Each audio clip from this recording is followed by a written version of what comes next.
Imagine a world where your poetry is like literally a public weapon. Oh, yeah. Like a perfectly crafted verse delivered at exactly the right moment in the right court could get you a high-ranking government sinecure. Right. Or wealth beyond imagination. Exactly, and a legacy that outlasts entire empires.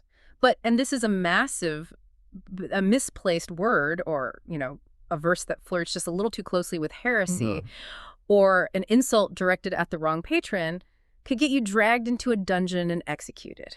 And that is not a metaphor. We are talking about a society where the absolute pinnacle of artistic refinement was, well, simultaneously a blood sport. It's wild. We're stepping into the world of the early Arabic and Persian Islamic empires today, and what we're going to explore in this deep dive is a massive historical paradox. Fascinating one, really. Yeah, because usually when we think of the classical culture of a great empire, we just assume it was built by the conquerors. Naturally. Yep. You assume the rulers dictate the culture to the ruled? Right. But the stack of historical and literary sources we're diving into today reveals something just completely, entirely different. It really flips the script. It does. The purest cultural identities of these empires, the poetry, the aesthetics, the very definition of what it meant to be an elite, were often invented, curated, and sustained by outsiders. Exactly. We're talking about captives, converts, and deeply marginalized people. Which is just mind-blowing to me. It forces us to completely reframe how we view medieval literature and history. I mean, we really have to look past those idealized, sanitized myths of pure, unbroken lineages. Right. And we have to confront a gritty, vibrant reality. Literature here wasn't just, a form of entertainment for the elite. No, it was a survival tool. Exactly. It was a political weapon used to renegotiate power dynamics. Right. And for entirely conquered populations, it was a mechanism to literally write a new identity into existence. Using the very language of their conquerors. Yes. So, to understand how this massive cultural engine worked, we have to start right at the foundation. The sources point us to something called the Bedouin ideal. Right, the absolute gold standard. Yeah. If you wanted to project pure, unadulterated, classical Arab identity, you went to pre-Islamic poetry. And to give you a sense of what this sounded like, the sources provide a translation of a poet named Bishr ibn Abi Kazim. Who was writing toward the end of the 6th century, right before the rise of Islam. Exactly. And Bishr's poetry is essential because, well, it establishes the baseline. It's a window into the heroic themes of early Arabic verse. Which primarily focused on, war-breeding virtue, right? Yes, war. Men competing for incredibly scarce resources in the desert. And absolute, unquestioning tribal loyalty. The imagery is it's visceral. Let me read a piece of this translation they provided. Go for it. He writes, ask if you are uninformed about my people when the horses return from the inflicting of wounds. We halt in the most fearsome spot of every protected grazing ground and mountain pass. On prancing mares and noble stallions, lean-bellied, strongly built, with prominent withers, brisk and energetic. Yeah, and then he goes on to describe these warriors arising like full-grown camels when war girds herself, riding these lean-flanked horses that kick up dust on, quote, the tousled braves, fair of face. Wow. Think about the physical environment this poetry comes from. This is not the poetry of a comfortable, settled urban aristocracy. Right.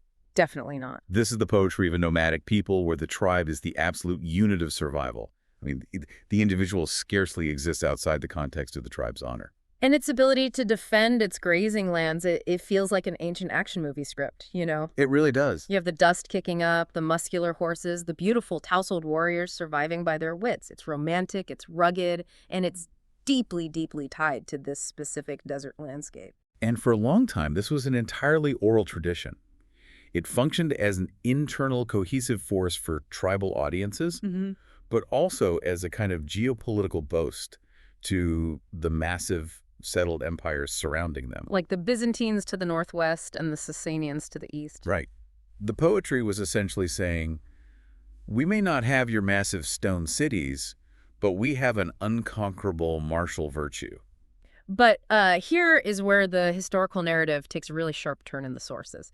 Fast forward a couple of centuries. Okay. We are now in the 8th century. The Islamic conquests have happened. These Arab tribes have burst out of the peninsula and conquered those exact massive empires. Sweeping conquests, yes. They rule from Spain all the way to the borders of India. And our sources show that Muslim scholars in these newly built cosmopolitan cities start obsessively collecting this old pre-Islamic poetry from Bedouin tribesmen. Well, they were collecting it, restoring it, and crucially, sometimes entirely inventing it. Okay, let me stop you right there. Inventing it. Yes, fabricating it. But if they are the conquerors, and they supposedly revered this ancient, pure desert heritage, why are their own scholars making it up? So, to understand the mechanics of this, we have to look at the immediate political and demographic anxieties of the early Islamic empire, Okay. particularly under the Umayyad and early Abbasid dynasties. The Arabs possessed absolute political and military dominance. But, There's always a but. right, demographically and culturally, they were a tiny minority swimming in an ocean of newly conquered people. That's right. They're suddenly the administrators over Persians, Egyptians, Syrians, people who have millennia of recorded history. Massive libraries, complex imperial bureaucracies, monumental architecture. They had a lot to compete with. Exactly. When the Arabs settled into urban centers like Kufa or Basra or Damascus, they were suddenly competing on a cultural level with civilizations that had deep physical testaments to their own grandeur. And the pre-Islamic Arabs lacked extensive written historical records. Precisely. They didn't have towering, ancient pyramids or massive ruined palaces to point to as proof of their historical weight. So poetry had to carry that entire burden. Wow. Poetry became the crucial witness to their historical identity. But the sources highlight a massive paradox here that I have a hard time wrapping my head around. Let's unpack it. The scholars, the grammarians, and the patrons who were funding this massive project to extract the timeless quintessence of Arabic linguistic purity. They weren't actually tribal Arabs. No, the vast majority of them were not. They were what the society called Mawali. Which means what exactly? The Mawali were non-Arab converts to Islam or non-Arab clients who had attached themselves to Arab tribes. Okay. They were predominantly of Persian, Aramean, or Coptic descent. Okay, wait. If the Arabs had the military and political power, why did they care what the conquered people thought of their poetry? Like, why not just rule by the sword and ignore the cultural competition? Because an empire cannot sustain itself purely on the edge of a sword. Fair point. You need an administrative apparatus, you need taxation, law, and you need an authoritative unifying culture to legitimize the state. Right. The Arabic language was the language of the Quran, the language of the revelation. Right. By extension, the pre-Islamic history of the Arabs, the people who received this revelation, had to be elevated. It had to be systematized and morally transfigured to justify why they were the ones in charge. Precisely. And the Mawali were the ones who actually possessed the scholarly traditions, the intellectual frameworks, and the bureaucratic skills to build that classical past. So the Arab rulers needed the Mawali to build the intellectual scaffolding of the empire. Yes.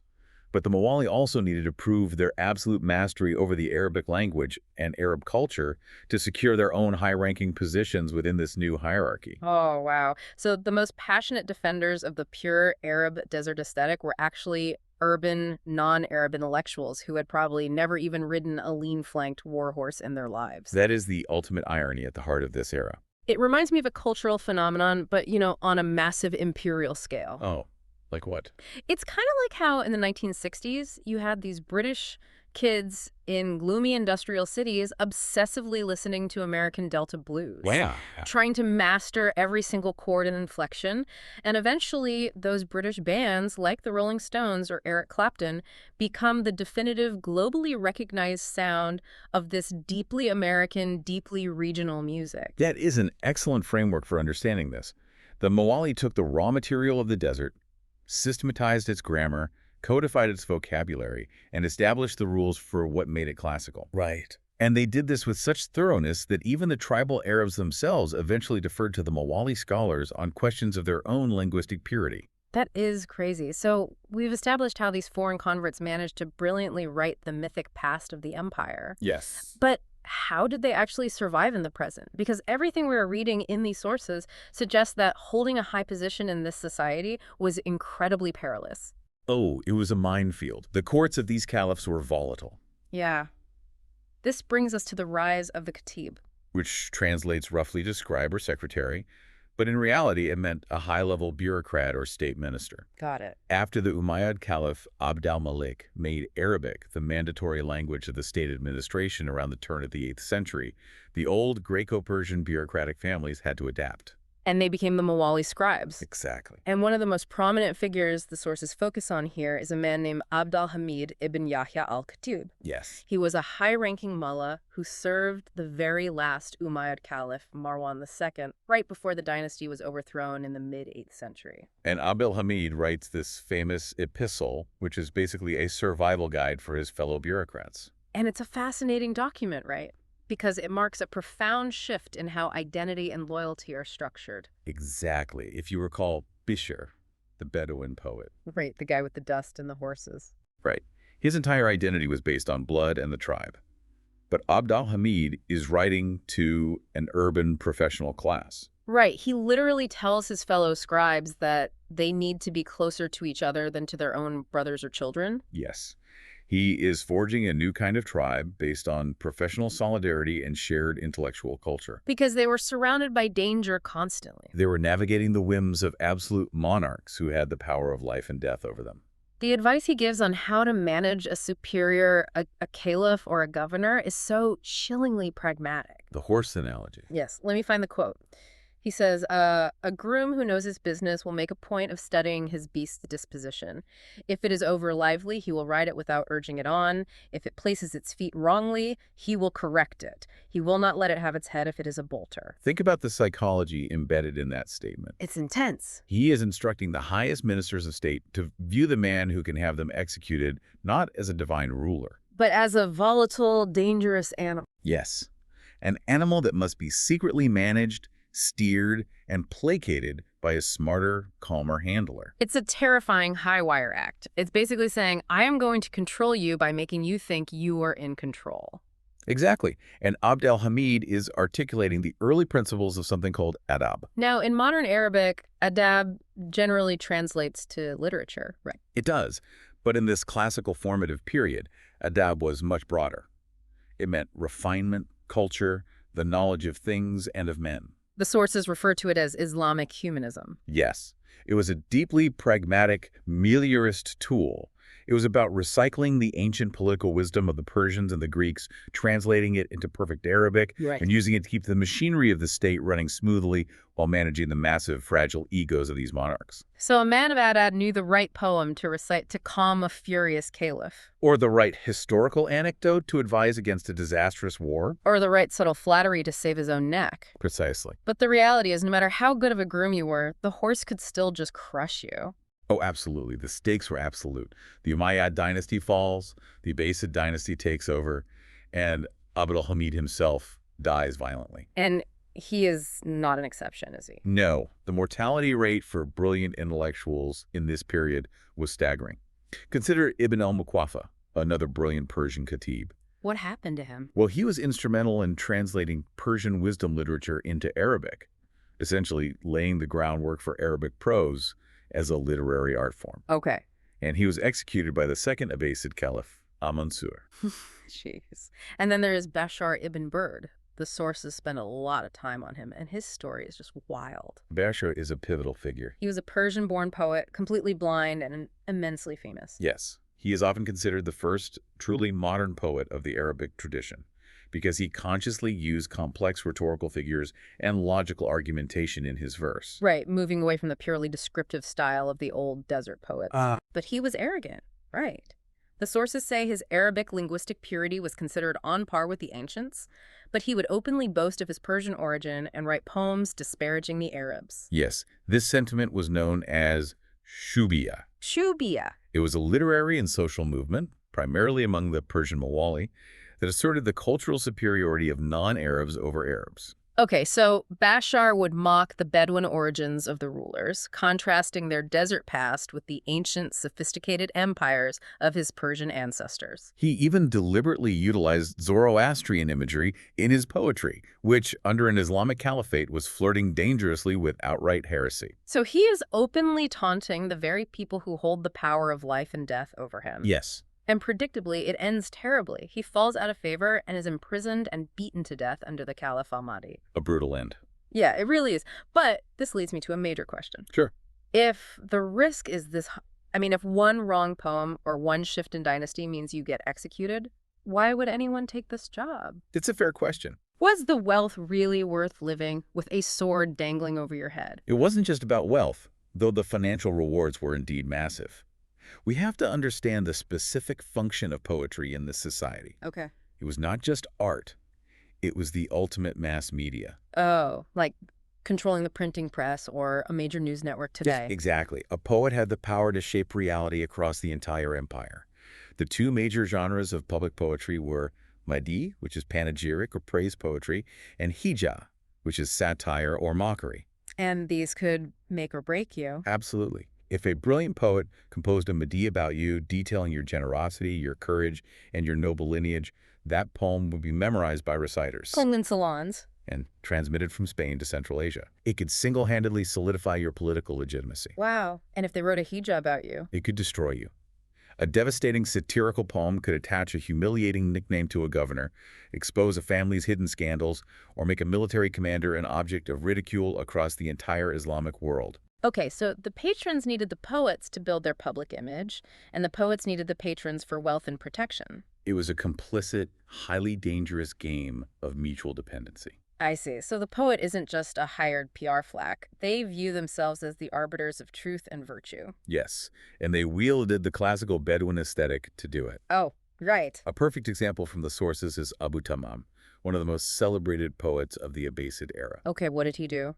In the year 838 CE, the Abbasid Caliph al-Mutasim led a massive military campaign against the Byzantine Empire, sacking the city of Amorium.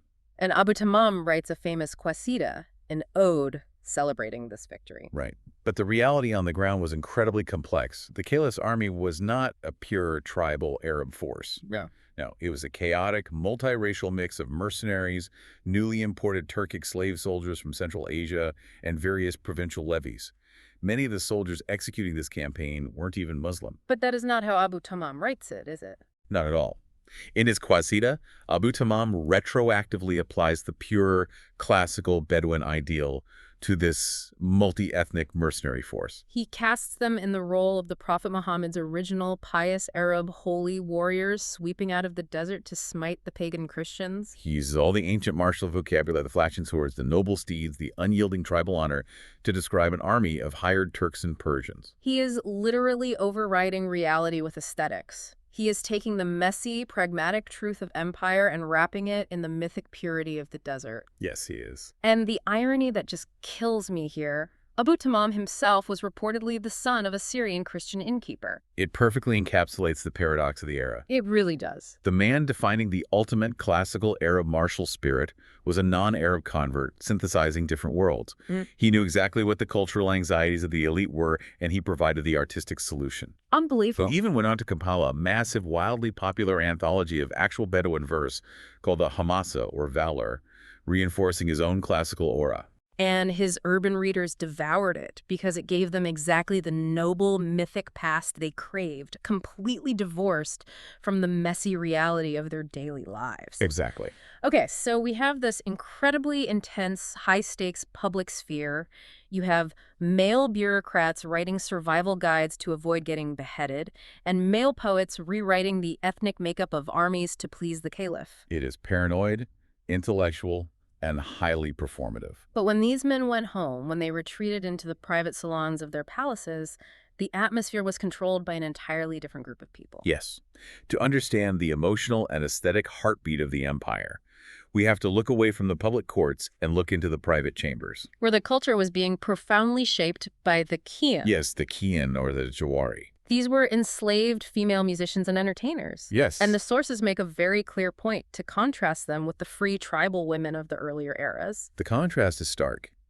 In the pre-Islamic and early Islamic tribal society, a free woman of noble birth had a very circumscribed public voice. The primary, often the only, socially acceptable genre of poetry for a free woman was the marathi, the elegy. So when her father, brother, or husband was killed in battle, she was expected to compose and publicly recite a poem lamenting his death, urging the tribe to seek vengeance and mourning the loss of his protection. It's a very public but very tragic and limited role. Her voice really only exists to reflect the violence done to the men of her family. Exactly.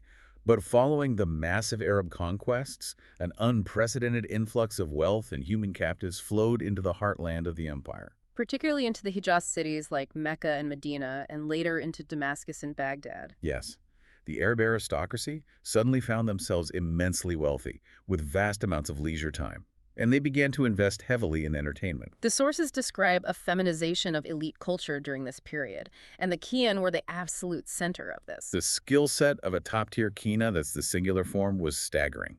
Yeah, unlike the tribal women composing elegies, these enslaved women were trained from a very young age to have an encyclopedic knowledge of Arabic love poetry, history, and music. The sources say they could catch obscure literary allusions, finish a poem if a patron only gave them the first half, improvise complex verses on the spot. And simultaneously set those verses to the intricate mathematical rhythms of Arabic music. They were intellectual powerhouses. They routinely matched or exceeded the learning of their elite male clientele. A salon hosted by a wealthy patron would center entirely around the verbal sparring, the singing, and the emotional manipulation orchestrated by the Kyain. But here is the mechanism that I find so deeply unsettling. The sources point out that these women, many of whom were captured in Central Asia, Byzantium, or Africa, seemingly had no memory of their original cultures. This is a crucial, devastating point. Their enslavement often involved a complete deletion of their original identity. Because they were taken as young girls. Yes, and immediately immersed in rigorous years-long training in Arabic language, music, and etiquette.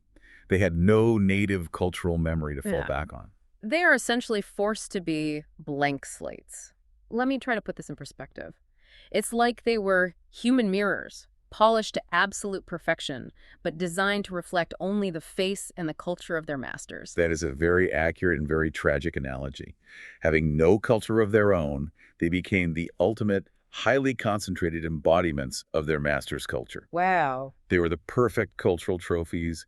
They were immensely valuable property. Some were sold for astronomical sums that could fund a small army, and they were luxury sexual commodities. Yet simultaneously, they were the undisputed arbiters of taste, dictating the cultural sophistication of the men who owned them. It's such an extreme psychological tension. Seriously, how do you maintain any sense of self or artistic integrity when your mind, your voice, and your body are legally defined as a commodity? How is this viewed by the intellectuals of the time? The literature of the era grapples with this tension constantly, and you see two very distinct perspectives in our sources. Okay, what's the first one? First, you have the famous 9th century intellectual Al-Jahiz. He writes an essay called The Epistle on Simming Girls. And it is pretty brutal, isn't it? It is highly satirical and rather heartless. Al-Jahiz depicts the Qian as incredibly dangerous, manipulative courtesans. He warns men about their wiles, describing how a Quena will feign deep, soul-shattering love for a patron, stringing him along, extracting gifts and wealth from him. While secretly laughing at him with her owner or her other clients, he portrays them as a highly organized cartel of emotional manipulation designed to bankrupt foolish aristocrats. Which, if we are being honest, if your entire existence is based on surviving as property in a patriarchal society, emotionally manipulating your captors to ensure your own comfort and survival seems like a highly rational defense mechanism. Absolutely. Jahiz views it as a moral failing of the women. Modern historians view it as the ultimate exercise of constrained agency. Makes sense. But then the sources offer a completely different perspective, coming a bit later from the Andalusian writer Ibn Hazm. In his famous treatise on love, Talq al-Hama, or The Ring of the Dove. Yes. Ibn Hazm is writing in Islamic Spain, and his approach is profoundly different. He strips away the satirical, cynical tropes. Because he actually grew up in a wealthy, aristocratic household surrounded by the women of the harem, including many Qian. Yes. And he recounts a deeply personal story. Right. He recounts an unconsummated, deeply felt adolescent affair he had with a young slave girl in his household. But unlike the grand, dramatic romances of free men, he documents the quiet, random, and unhappy trajectory of her life. He doesn't paint her as a greedy courtesan. No, he shows her as a human being caught in a system she cannot control. He notes how she is eventually sold, how her life changes hand based on the financial whims of her owners. And he displays a profound empathy for the fact that female destinies in this system were plotted against a completely different, much darker rhythm than the lives of free men. It grounds the history.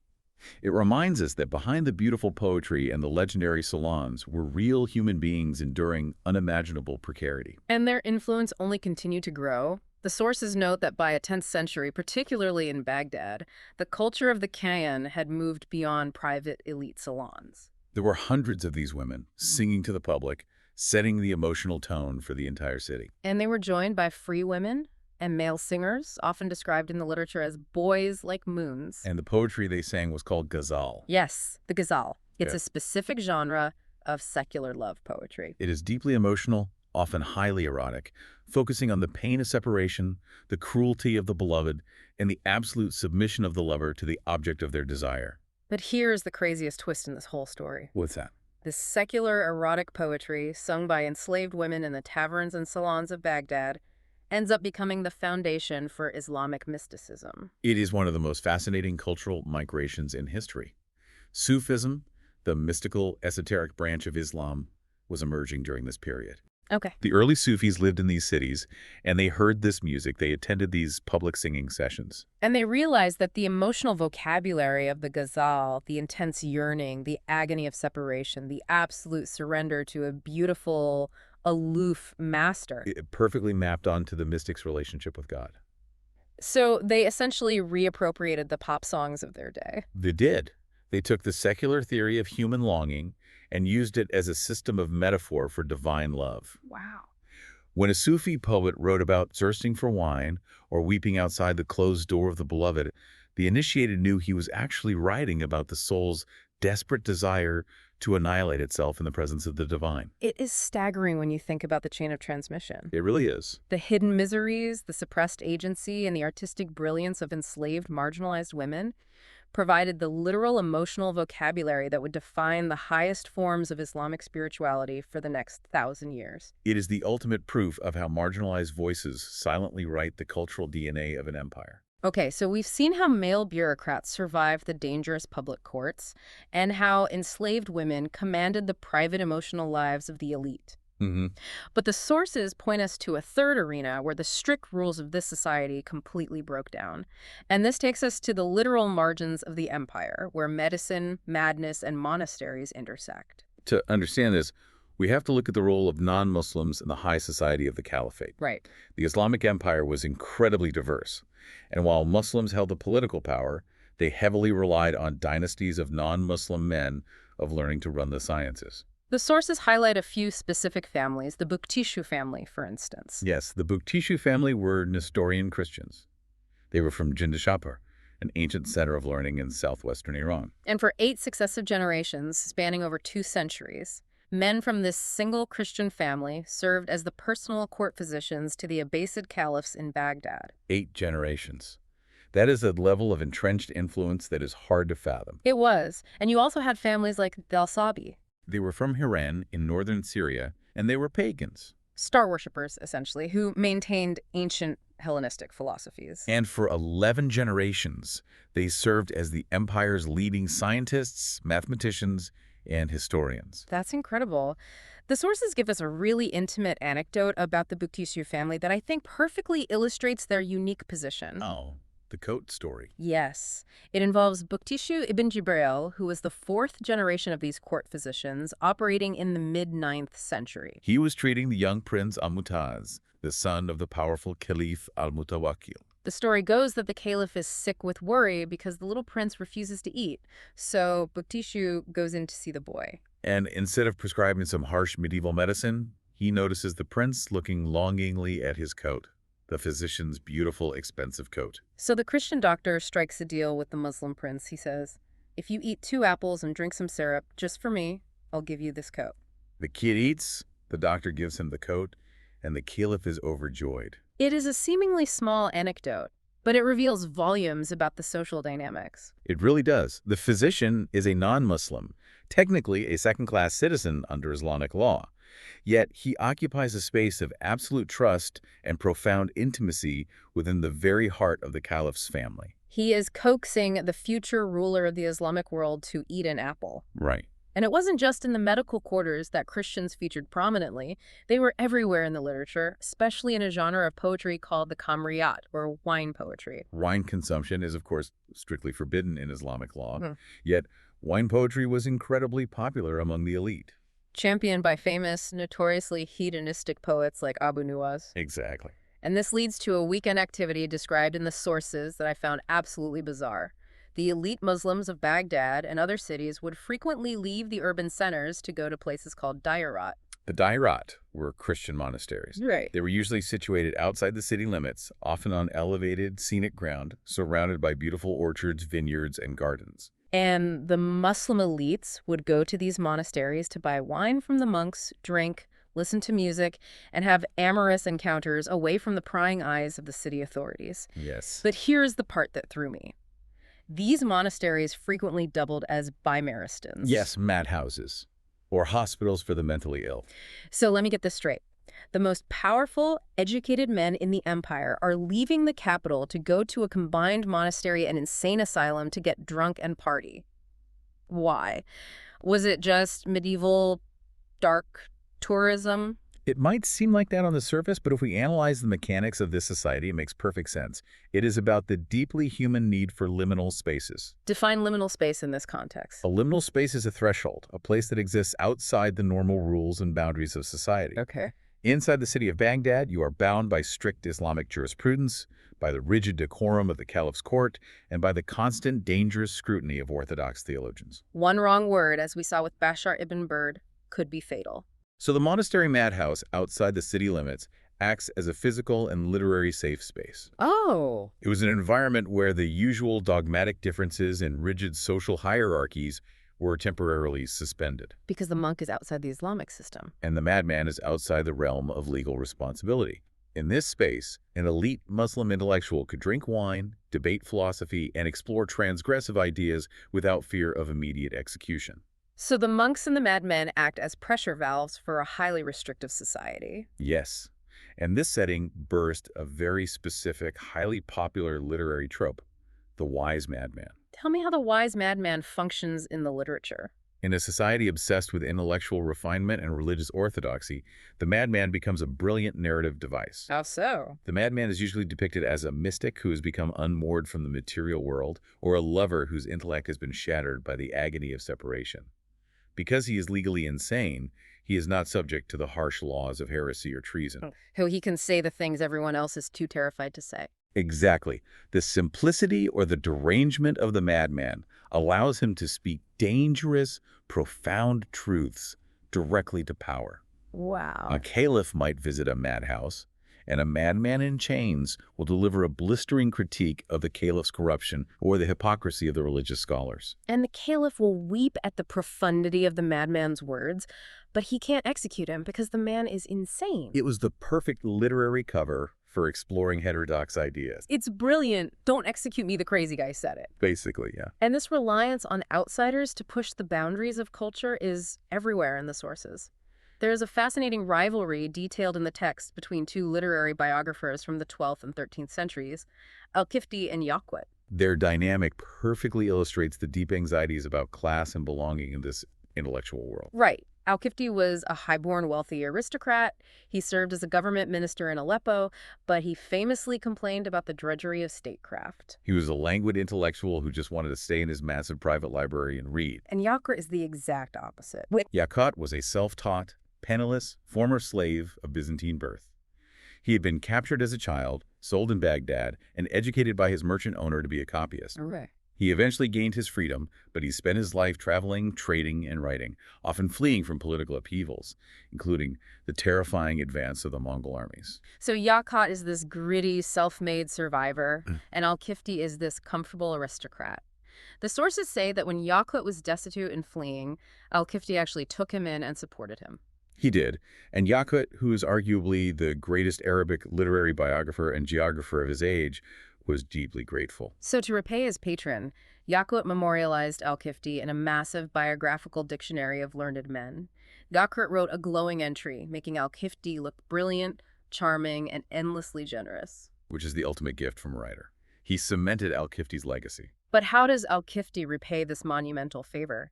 In his own biographical work, Al-Kifti writes an entry on Yaqut, and he absolutely shreds him. Oh, he sneers at Yaqut, belittling him as a mere paid copyist, a grubby traitor, and explicitly mocks his origins as a self-taught ex-slave. It is a brutal display of elitism. It's so petty. It is. You can literally feel the tension of identity and class jumping off the page centuries later. Yakut had mastered the culture better than anyone, but to Al-Kifti, he would always be an outsider. It reveals the deep, persistent unease in this society about who truly possessed the right to define the culture. Definitely. And perhaps the ultimate embodiment of the brilliant, transgressive outsider was a man named Abu al-Ala al-Ma'ari. The sources dedicate significant time to him, and his biography sounds almost mythical. He lived in the late 10th and 11th centuries in a small town in Syria called Marat al-Numan. He's a philosopher-poet. He lost his eyesight to smallpox when he was 4 years old. And he eventually became a complete recluse, locking himself in his home, which he called his second prison, the first prison being his own physical body. And his lifestyle was incredibly extreme for the time. He was strictly celibate, arguing that bringing a child into the suffering of this world was a crime. And he was a strict vegan, refusing to eat meat, milk, or eggs because he believed it was cruel to steal the labor and lives of animals. Beyond his lifestyle, his philosophy was highly heterodox. He was deeply skeptical of all organized religions. He wrote poems openly mocking the dogmas of Islam, Christianity, and Judaism alike, arguing that reason was the only true guide. He wrote a famous work called The Epistle of Forgiveness, where he imagines a journey through heaven and hell. Oh, yeah. And controversially places pre-Islamic pagan poets in heaven, essentially arguing that divine mercy is greater than strict religious dogma. And yet, despite being a blind, vegan, heterodox recluse who openly mocked religion, he was revered. He was considered an absolute master of the Arabic language and Adab. Scholars traveled from all over the Islamic world to sit outside his door and learn grammar, poetry, and philosophy from him. It is the ultimate paradox. The center of the culture is being defined by a man who refuses to participate in it. It proves how much this society relied on its absolute margins to find intellectual freedom. Exactly. But this collision of high intellect, gritty reality, shifting identities, and playful transgression didn't just stay in poetry or philosophy. No, it didn't.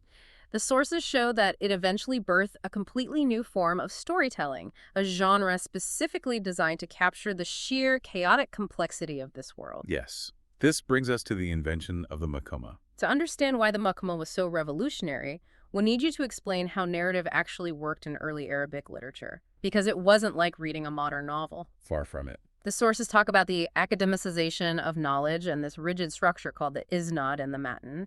Walk us through how that functioned. Certainly. For a long time, early Arabic culture deeply distrusted reading texts on their own. They heavily favored the oral tradition. Truth was verified by the reputation of the people who spoke it, not just by ink on a page. So, as the empire matured and began writing massive encyclopedias and histories, they merged the oral tradition with the written text. And this resulted in a very specific bipartite structure for almost all serious prose. The isnad and the matan. Yes. The isnad is the chain of transmission or informants. If a historian wanted to record a historical event or a saying of the prophet, they couldn't just start the story. They had to list exactly how the story reached them. Like, I heard from my teacher, who heard from his father, who heard from the vizier, who was standing in the room when the caliph said this. Exactly. That chain of names is the isnad. It's like a highly formalized medieval game of telephone, but with rigorous citations attached to the front of every single sentence. That's a great way to put it. And the mat, or the kabar, is the actual text or item of information being transmitted at the end of that chain. Think about what that does to pacing.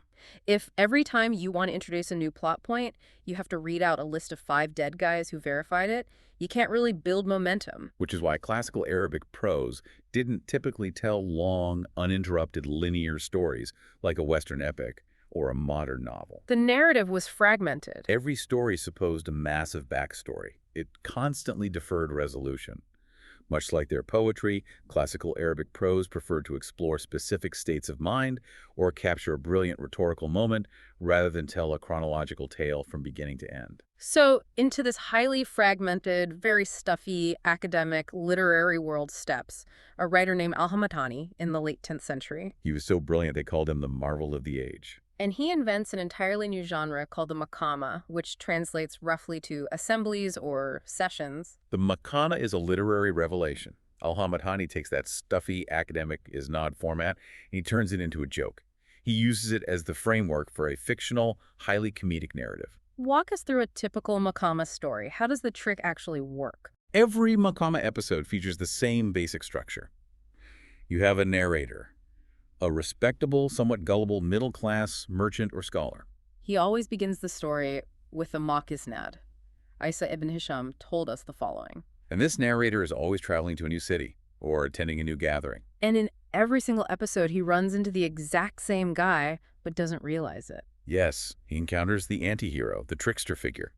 In al-Hamadani's work, his name is Abu al-Fath al-Iskandari. The trickster is a brilliant, shape-shifting, sponging beggar. In one episode, the trickster might be dressed as a pious ascetic, preaching a fiery sermon in the mosque, moving the crowd to tears so they give him all their money. In the next, he might be a fake physician offering miraculous cures. In another, he might be a ragged street poet claiming to know the secrets of the ancients. And the trickster uses breathtaking linguistic fireworks, rhymed prose, complex vocabulary, obscure literary references to completely dazzle the crowd and scam them out of their gold. And the narrator, who considers himself a man of adab, a man of culture, watches this happen, completely mesmerized by the eloquence. The narrator is seduced by the language. And it is only at the very end of the episode, usually as the trickster is slipping away with the money, that the trickster drops his disguise, winks at the narrator, recites a cynical, mock-heroic poem about how foolish the world is, and vanishes. And the narrator realizes, oh, I've been duped by Abu al-Fath again. Exactly. I love it. It's like a medieval buddy comedy road movie.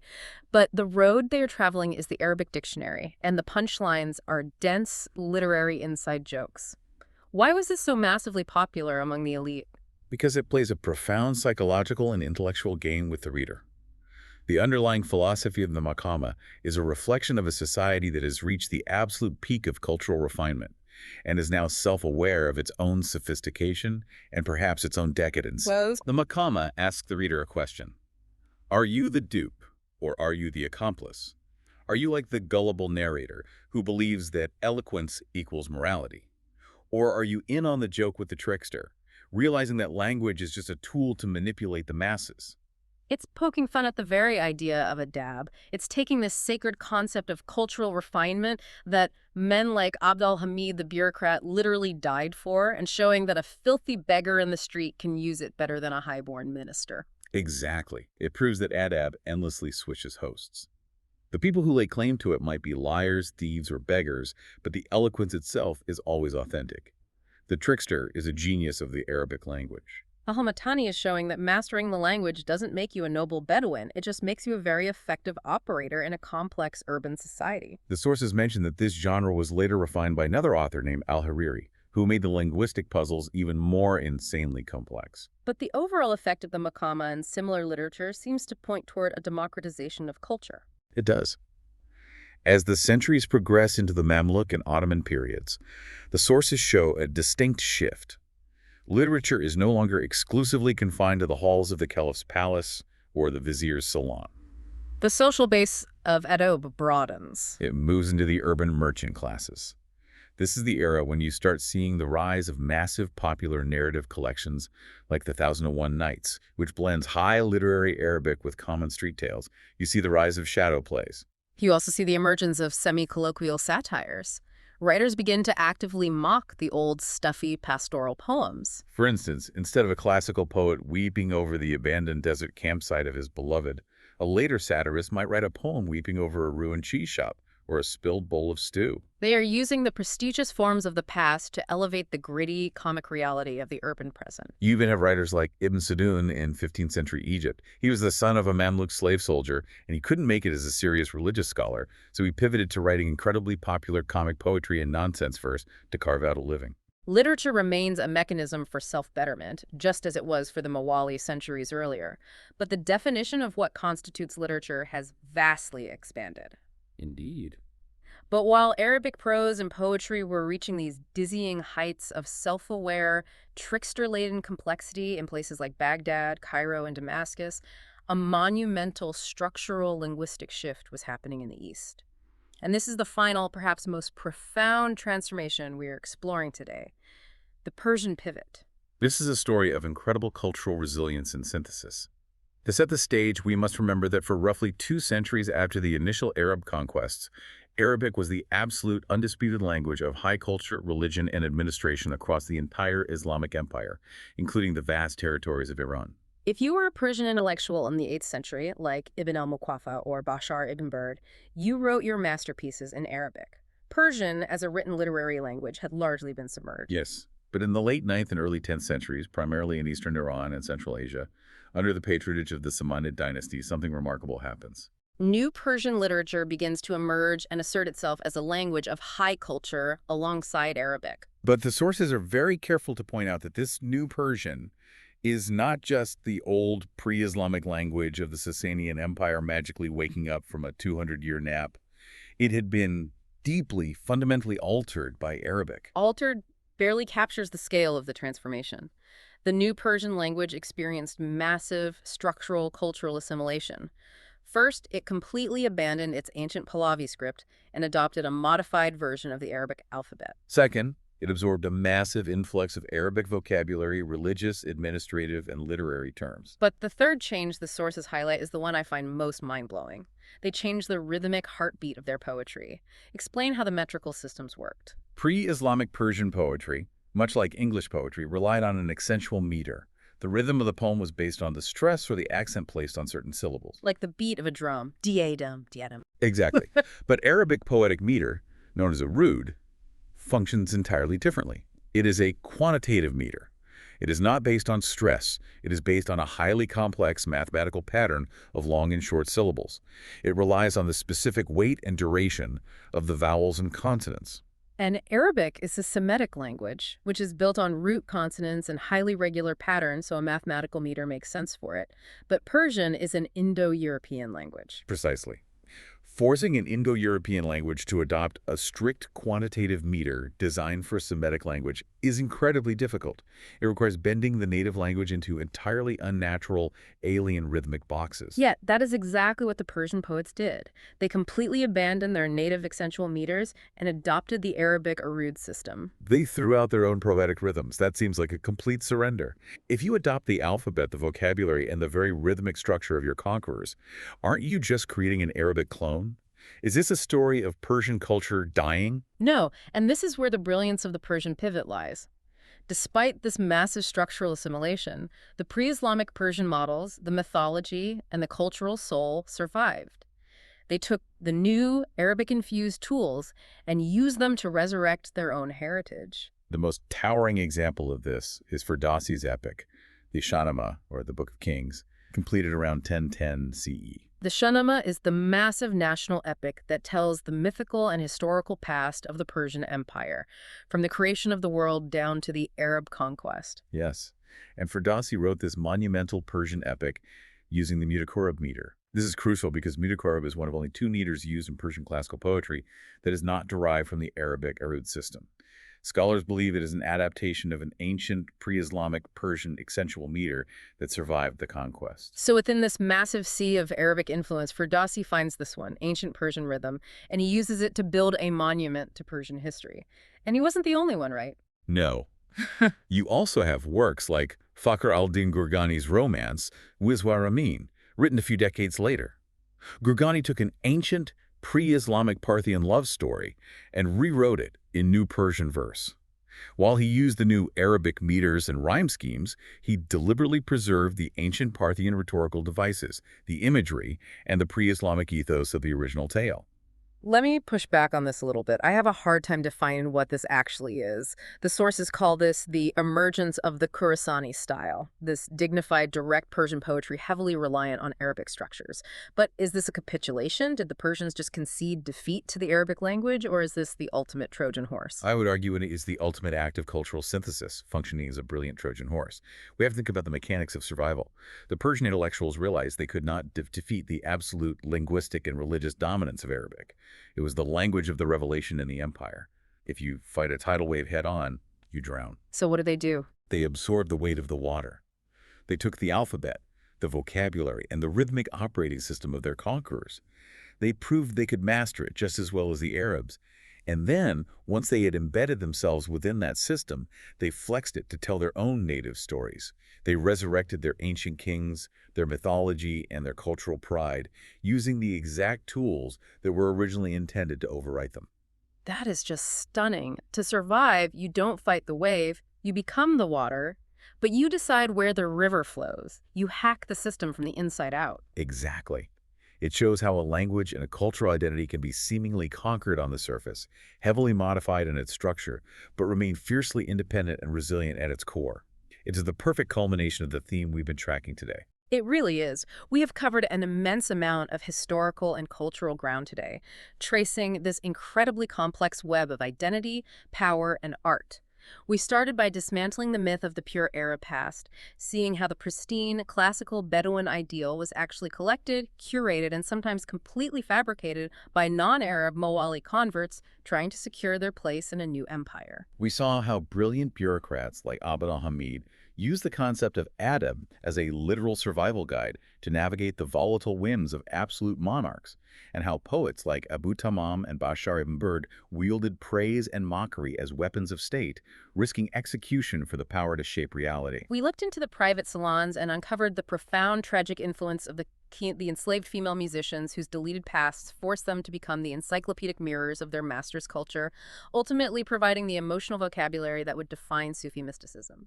We visited the Diyarat and Bimaristans, the monasteries and madhouses on the margins of the city, where elite Muslims sought refuge from orthodoxy, proving how heavily the center relied on marginalized outsiders, Christians, pagans, and wise madmen to foster intellectual freedom. We rode along with the tricksters of the Makoma, watching them use breathtaking linguistic fireworks to prove that high culture can be hijacked and weaponized by anyone with a silver tongue. And finally, we watched the Persians reclaim their ancient identity by hacking the Arabic language itself, proving that assimilation can sometimes be the most effective, enduring form of resistance. The overarching through line of all these sources is undeniably clear. Classical culture is rarely created from the top down by the pure, the comfortable, and the powerful. It is almost always forged in the margins, in the shadows of the court, and in the liminal spaces, by those who have to relentlessly innovate simply to survive. Which brings us to the end of our journey today. But before we sign off, I want to hand it over to you for one final thought. Looking at all of this history, what is the ultimate takeaway for us today? If you take away one thing from these sources, let it be a question you apply to our modern world. We have just seen that the grandest, most classical identities of these medieval empires, the very definitions of their purity, were actually engineered by slaves, converts, tricksters, and marginalized outsiders. So look around at the culture you consume today. What hidden, marginalized voices are unknowingly writing the mainstream cultural DNA of our world right now? Whose art, whose slang, or whose desperate survival tactics will historians mistakenly attribute to the powerful 1,000 years from today? It requires us to constantly look past the official narrative and listen closely to the voices in the margins. A brilliant question to leave off on. Thank you for joining us on this deep dive into the source material. We hope it encourages you to look a little closer at the origins of the culture around you. Because sometimes when you look at that clean, unbroken historical X-ray, the most important truth isn't the bone. It's the muddy, messy, brilliant tissue holding it all together.